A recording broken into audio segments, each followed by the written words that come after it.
నమస్కారం. రాజకీయాల్లో శాశ్వత మిత్రులు, శాశ్వత శత్రువులు అంటూ ఎవరు ఉండరంటారు. నిజమే కావచ్చు. అదేవిధంగా రాజకీయాల్లో హత్యలు ఉండవు, ఆత్మహత్యలు అంటారు. అది నిజమే కావచ్చు. ఒకానొకప్పుడు రాష్ట్ర రాజకీయాల్లో ఒక వెలిగినటువంటి జూనియర్ ఎన్టీఆర్ ప్రస్తుతం కనిపించట్లేదు.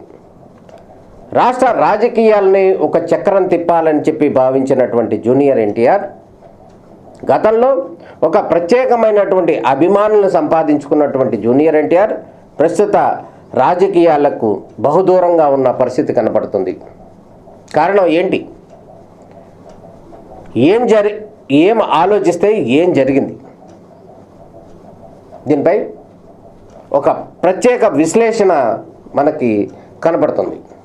దాంట్లో భాగంగానే జూనియర్ ఎన్టీఆర్ అసలు ప్రస్తుత రాజకీయాల్లో ఎందుకు కనుమరుగైపోయారు? ఒకానొక సందర్భంలో జూనియర్ ఎన్టీఆర్ టీడీపీ పార్టీ నుంచి భవిష్యత్ లీడర్గా, ఆయనే భవిష్యత్ లీడర్గా కూడా ప్రజల్లో అనేక రకాలైనటువంటి చర్చలు కొనసాగిన పరిస్థితి కనపడుతుంది. అదేవిధంగా టీడీపీ క్యాడర్లో కూడా ఈయనే భవిష్యత్ నాయకుడు అంటూ కూడా ప్రచారం జరిగినటువంటి పరిస్థితి కనపడుతుంది. కానీ ప్రస్తుతం జూనియర్ ఎన్టీఆర్ కనుమరుగైపోయారు. కారణాలు ఏమైనప్పటికీ కూడా రాజకీయాల నుంచి పూర్తిగా వైదొలుగుతున్నట్టయితే స్పష్టంగా కనపడుతుంది. దానికి ఉదాహరణ కనుక మనం గమనించినట్టయితే 2019 ఎన్నికల్లో కానీ, ఇప్పుడు 2024 ఎన్నికలు మరికొద్ది రోజుల్లో సమీపిస్తున్నాయి. ఈ ఎన్నికల్లో కూడా జూనియర్ ఎన్టీఆర్ యొక్క ప్రభావం అసలు పూర్తిగా కనుమరుగైపోయిన పరిస్థితి కనపడుతుంది. మొన్న ఈ మధ్య ఎన్టీఆర్ వర్ధంతి సందర్భంలో హైదరాబాద్లో ఎన్టీఆర్ ఘాట్ దగ్గర కాబోయే సీఎం జూనియర్ ఎన్టీఆర్ అంటూ కూడా కొన్ని ఫ్లెక్సీలు ప్రత్యేకంగా కూడా కనపడటం ఆశ్చర్యం కలిగించింది.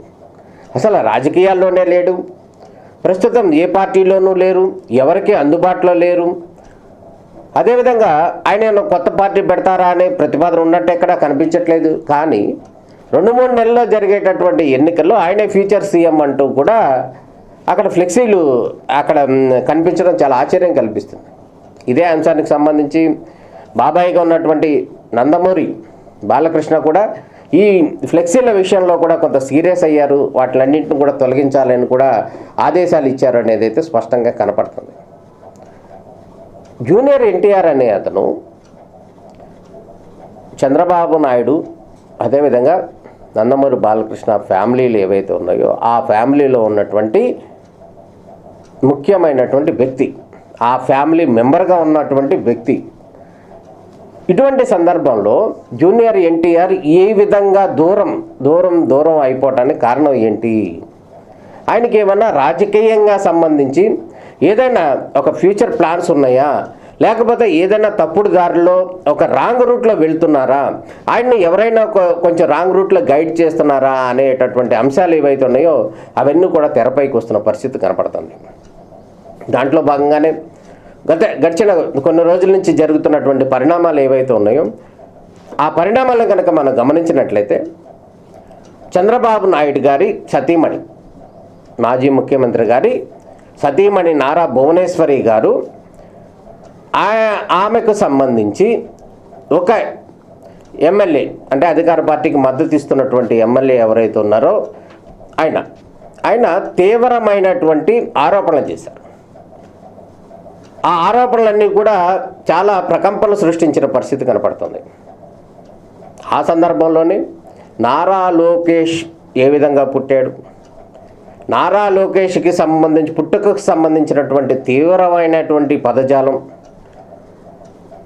నారా భువనేశ్వరి గారికి ఆపాదించటం, ఇదంతా పెద్ద దుమారం లేసినటువంటి పరిస్థితి కనపడుతుంది.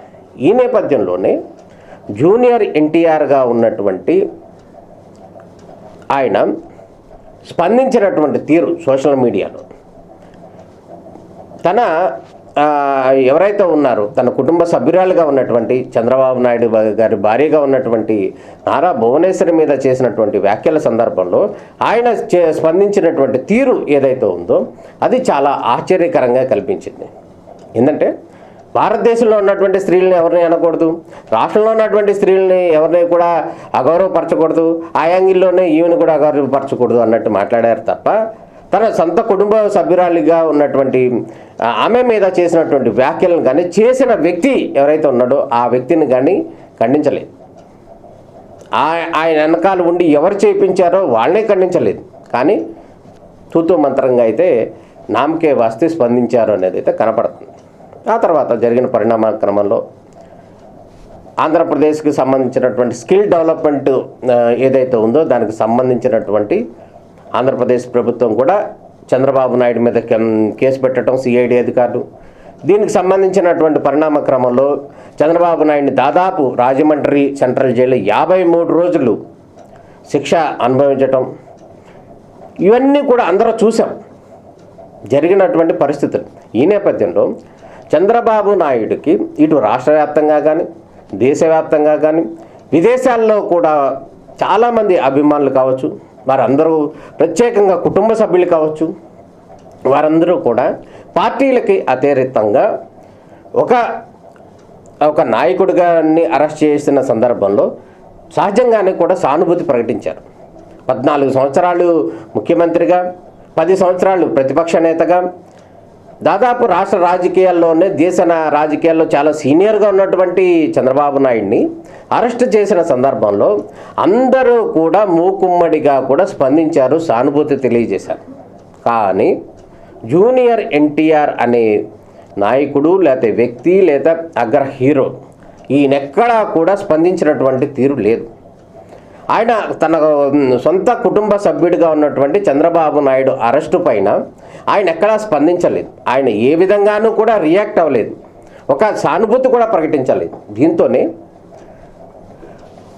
ఎన్టీఆర్ ఫ్యామిలీలో అంటే నందమూరికి సంబంధించినటువంటి ఫ్యామిలీ కావచ్చు, నారా వారి కుటుంబం కావచ్చు, వీరందరి కుటుంబ సభ్యులందరిలో కూడా జూనియర్ ఎన్టీఆర్ యొక్క వ్యవహార శైలిని తీవ్రంగా తప్పుపట్టిన పరిస్థితి కనపడుతుంది.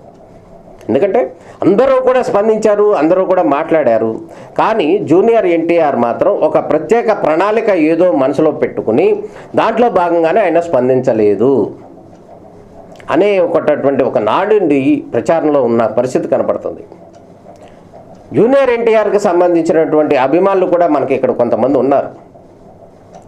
గుడివాడలో ఒక ఎమ్మెల్యే కావచ్చు, అదేవిధంగా ఇంకో నాయకుడు కావచ్చు గన్నవరం నుంచి, వీళ్ళందరూ కూడా మేము చంద్రబాబు నాయుడికి మద్దతుదారులమే గతంలో కొద్ది కాలం అయినప్పటికీ కూడా హరికృష్ణ అభిమానులము, మాకు ప్రత్యేకత ఉంది, జూనియర్ ఎన్టీఆర్ కూడా అవమానం జరుగుతుంది, జూనియర్ ఎన్టీఆర్ తొక్కేశారు అనేటటువంటి కామెంట్లు కూడా చంద్రబాబు నాయుడు వేదికగా చంద్రబాబు నాయుడిని కౌంటర్ చేస్తూ వీళ్ళు కొన్ని కామెంట్లు చేసిన పరిస్థితి కనబడుతుంది.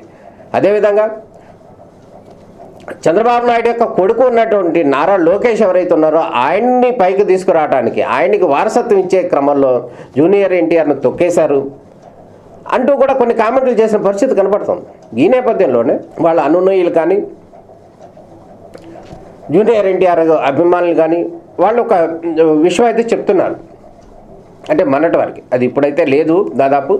అయితే వాళ్ళు చెప్తున్నది ఏంటంటే, గతంలో హరికృష్ణ గారు అన్న తెలుగుదేశం పార్టీ పెట్టారు, ఆ పార్టీని మళ్ళీ జూనియర్ ఎన్టీఆర్ మళ్ళీ తెరుగు మీదకి తీసుకొస్తారు, చంద్రబాబు నాయుడు జైల్లోనే ఉండిపోతారు, కాబట్టి మళ్ళీ జూనియర్ ఎన్టీఆర్ మళ్ళీ రాజకీయాల్లోకి తెరంగాటం చేస్తాడు అంటూ కూడా కొన్ని ప్రచారాలు జరిగినాయి. అవి కార్యరూపం అయితే దలచలేదు, కానీ కాకపోతే ఇవేదో జరిగినాయి. ఈ నేపథ్యంలోనే జూనియర్ ఎన్టీఆర్ సైలెంట్గా ఉన్నాడు, ఆయన యొక్క ఏదో ఒక రాజకీయ వ్యూహంతో ప్లాన్ ప్రకారమే ఆయన సైలెంట్గా ఉన్నాడు అంటూ కుటుంబ సభ్యులు కానీ అదేవిధంగా అభిమానులు కానీ చెప్తున్నటువంటి వర్షన్. దీంట్లో భాగంగానే జూనియర్ ఎన్టీఆర్ గడిచిన కొంతకాలంగా, అంటే అప్పుడు చంద్రబాబు నాయుడు అరెస్ట్ అయిన సందర్భంలో జూనియర్ ఎన్టీఆర్ ఏదో షూటింగ్లో ఉన్నాడు, ఏదో అదైంది ఇదైంది కాబట్టి స్పందించలేదు, రాజకీయాలు అది ఇది ఎందుకు అన్నట్టు చెప్పారు. కానీ ఆ తర్వాత జరిగినటువంటి పరిణామాల్లో చాలా రోజులైపోయింది, చాలా పరిణామాలు జరుగుతున్న పరిస్థితి కనపడుతుంది. కుటుంబ సభ్యులందరూ కూడా వారికి నైతిక మద్దతు ఇచ్చిన పరిస్థితి కనపడుతుంది చంద్రబాబు నాయుడికి. అదేవిధంగా పక్క రాష్ట్రంలో ఉన్నటువంటి సీఎంలు కావచ్చు, అదర్స్ కావచ్చు, జాతీయ స్థాయి నాయకులు కావచ్చు, వీళ్ళందరూ కూడా మద్దతు ఇచ్చిన పరిస్థితి కనపడుతుంది. ఆ తర్వాత ఆయన బయటకు వచ్చారు, తర్వాత పాలిటిక్స్లో యాక్టివ్గా ఉన్నారు, అది ఒక వేరే పార్ట్.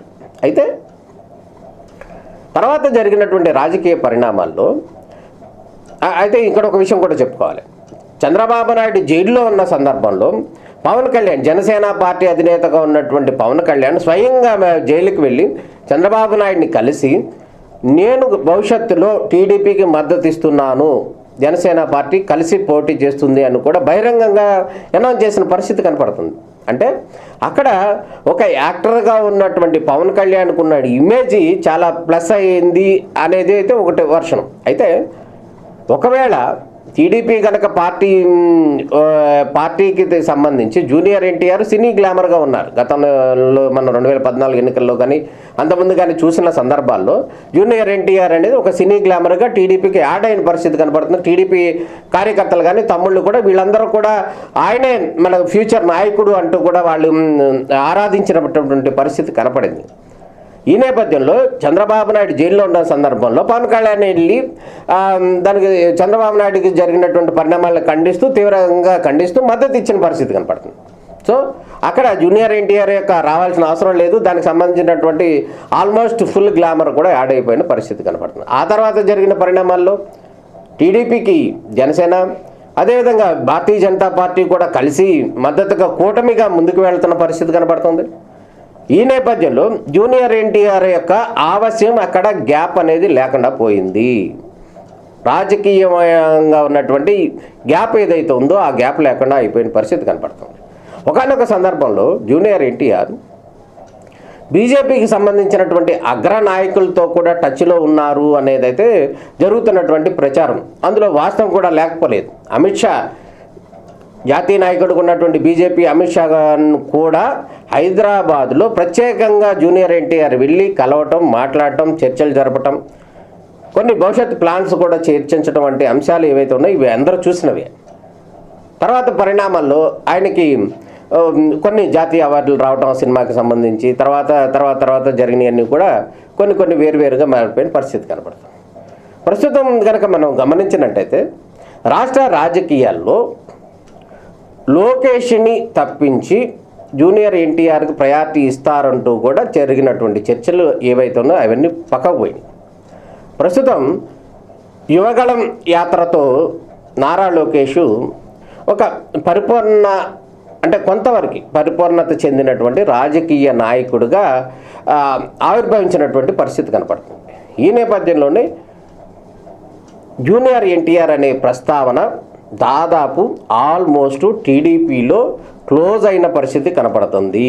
దాంట్లో భాగంగానే బాబాయిగా ఉన్నటువంటి నందమూరి బాలకృష్ణ ఎవరైతే ఉన్నారో ఆయన చేసినటువంటి వ్యాఖ్యలు ఏవైతే ఉన్నాయో, ఆయన స్పందించినటువంటి తీరు ఏ విధంగా ఉందో జూనియర్ ఎన్టీఆర్కి సంబంధించింది అది అందరూ కూడా రాష్ట్ర ప్రజలందరూ కూడా చూశారు.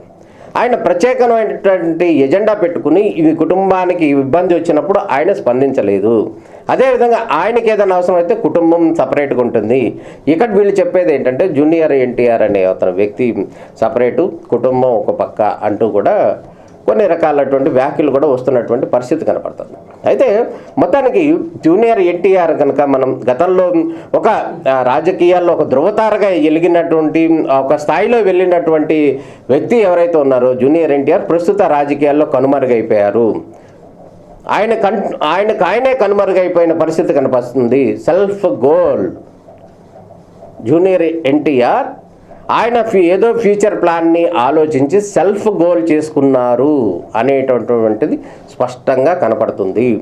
ఒకవేళ చంద్రబాబు నాయుడికి ఇబ్బంది జరిగిన సందర్భంలో గనక ఆయన బయటకు వచ్చి స్పందించి మళ్ళీ కుటుంబ సభ్యులతో కలిసిపోయినట్టయితే ఆయన్ని కూడా ఖచ్చితంగా కుటుంబ సభ్యుడిగా అని చెప్పి ఆ కుటుంబం కానీ రాష్ట్ర వ్యాప్తంగా ఉన్నటువంటి ప్రజలు కూడా అభిమానులు కానీ వారందరూ భావించే పరిస్థితి ఉండేది. కానీ ఈయన ప్రత్యేకమైనటువంటి రాజకీయ ఎజెండాతో ఆ కుటుంబానికి చంద్రబాబు నాయుడికి కూడా దూరంగా ఉన్న సందర్భాల్లో ప్రస్తుతం జరుగుతున్నటువంటి పరిణామాల్లో కూటమి ముందుకు వెళ్తున్నటువంటి పరిస్థితి, అదేవిధంగా జగన్మోహన్ రెడ్డి కూడా పోటీ చేస్తున్న పరిస్థితి ఆపోజిట్గా ఈ నేపథ్యంలో జూనియర్ ఎన్టీఆర్ అనేటటువంటి ప్రస్తావన ఇటు రాష్ట్ర రాజకీయాల్లో ఏ పక్కన కూడా లేదు.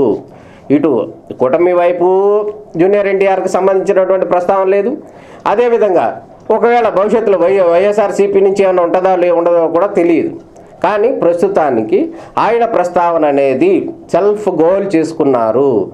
ఆయన రాజకీయాల్లో ఒక్కొక్క మాట కూడా ఒక సందర్భంలో కూడా మాట్లాడిన అవకాశాలు నేడైతే కనపడటం లేదు.